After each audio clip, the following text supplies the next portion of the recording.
Hi.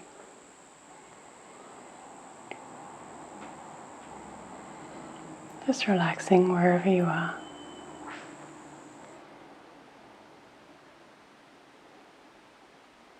Noticing the space.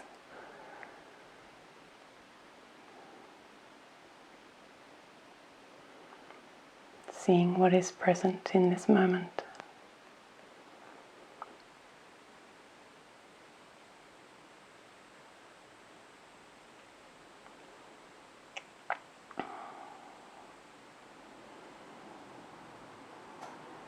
Just noticing the body,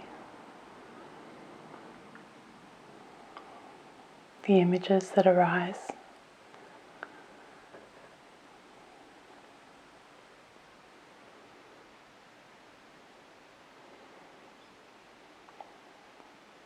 The thoughts about those images.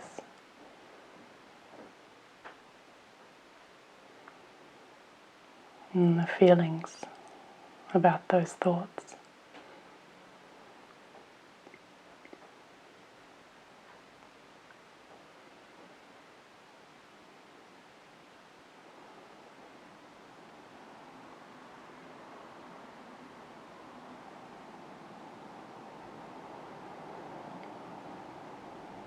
So this is our self-perception.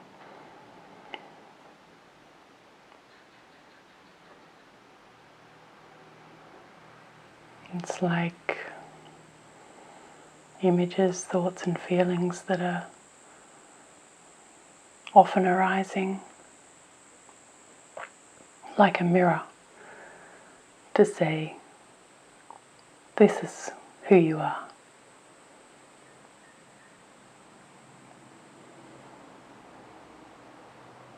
Some people have it more strongly than others. It can be referred to as a self-consciousness.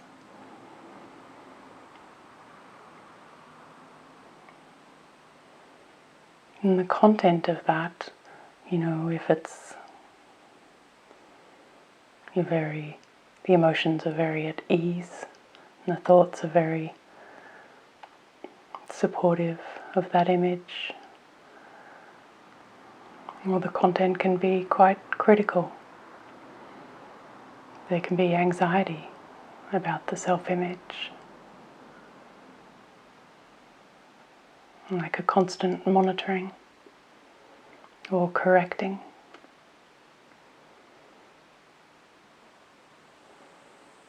Some people it's not strong at all, and for others it's very strong.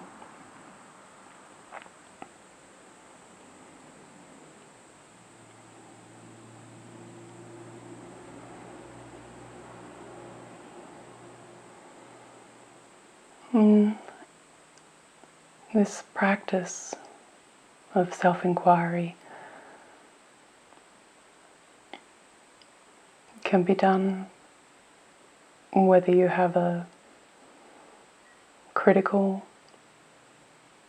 correcting energy about that, or you hardly see it at all. It doesn't matter.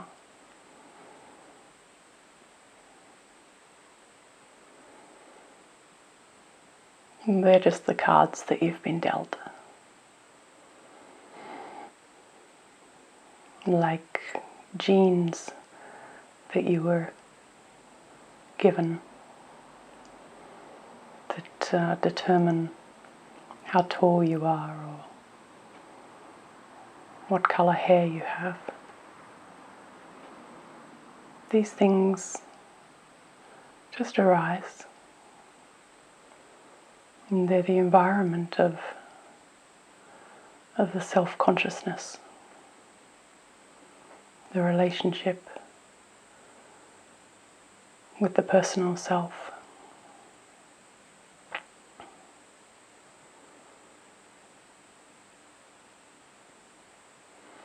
And notice that with the self-image of the body,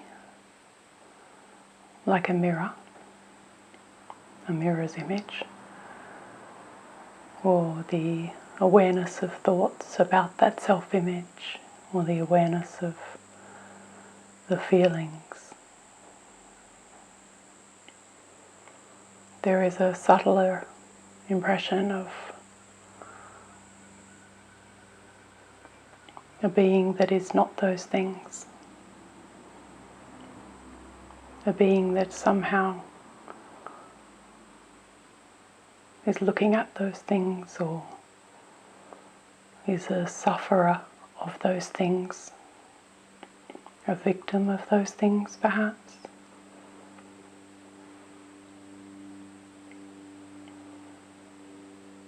And this is just another layer to the separate self.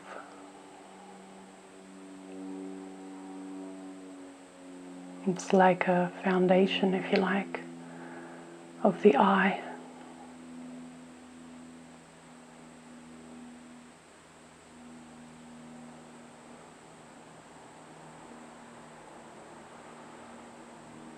And this is the one that we believe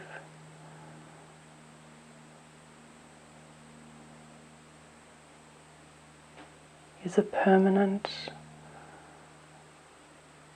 being that is separate. It is not the emotions, it is not the thoughts, it is not the body.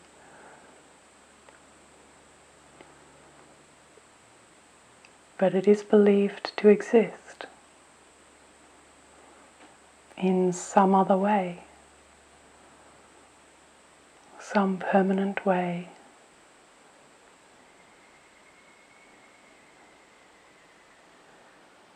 And this assumption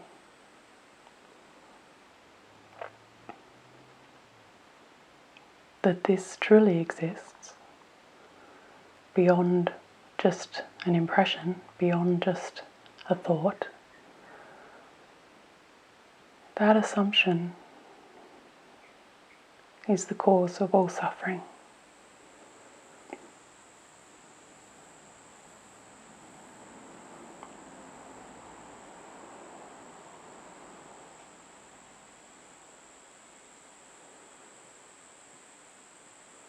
It's not the arising of that being, it's not the arising of the impression that is the problem.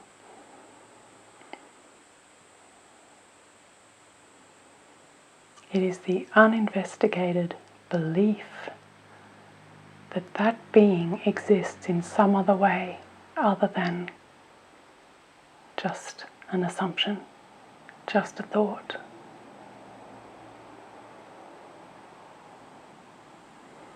There's a feeling that it is somehow solid and needs to be protected.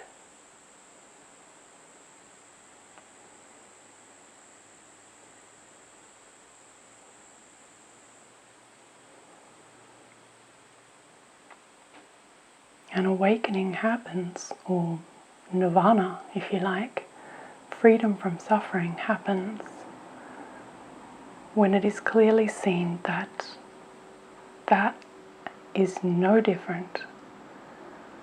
That assumed impression of a being, a solid being,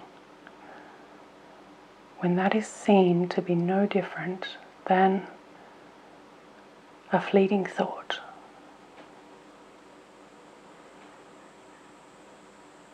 or a fleeting image of your hands, or the color of your hair.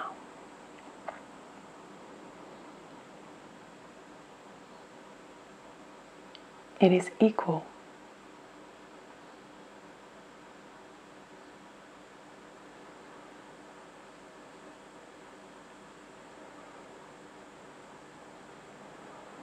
So it's not that you have to get rid of it. It's just you have to see that it's just an arising like everything else. And it has no substance. It's just an appearance, a mirage. It has no weight, It cannot be held.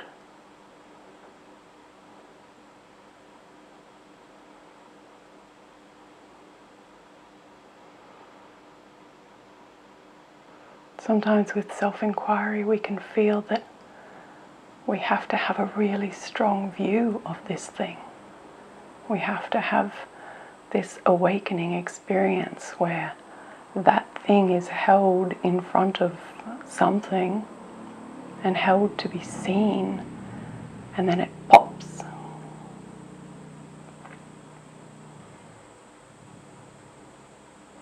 The awakening more is that you can't hold it in front of you.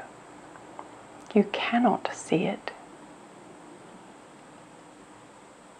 It's flimsy, it's fleeting, it's so subtle. It's just a belief. And the awakening is really coming to terms with that, and it's dispelling the doubt that it exists in any other way. And for some people that awakening is very gentle and gradual.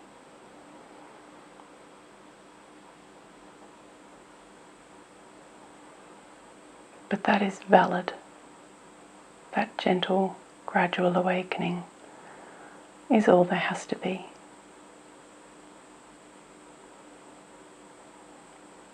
Just coming to rest with that. Enjoying the journey.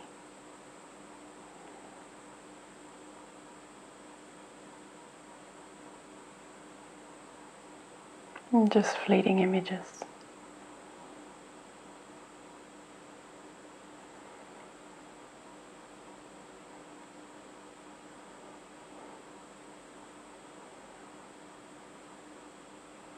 There is a saying that says, "Sticks and stones may break my bones, but names can never hurt me."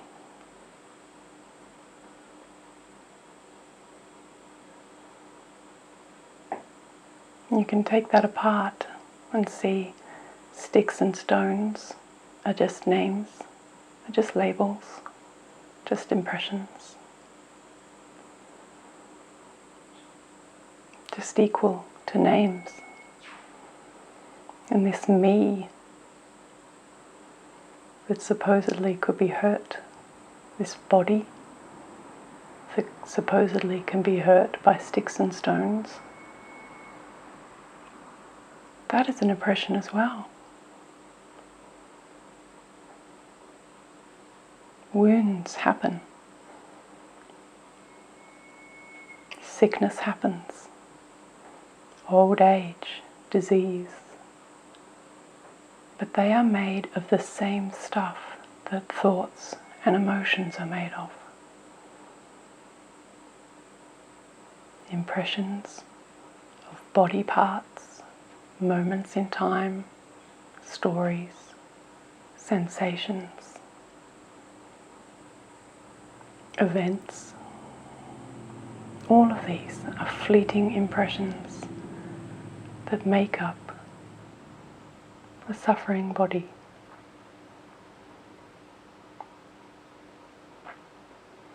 Pain can be identified, pain can be experienced, but it is so fleeting, the impressions of it that make up the story of pain. You're no longer lost in the story.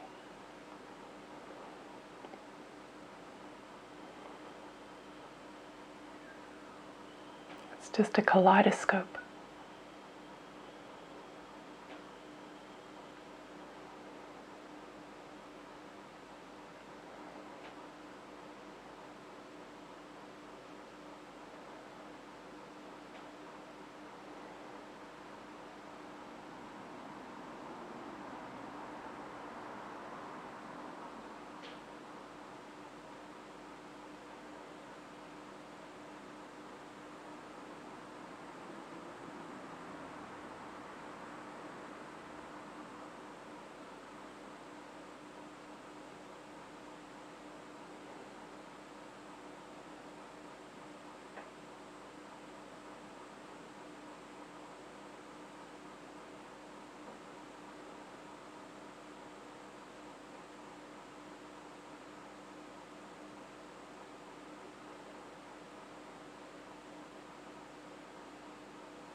Thank you.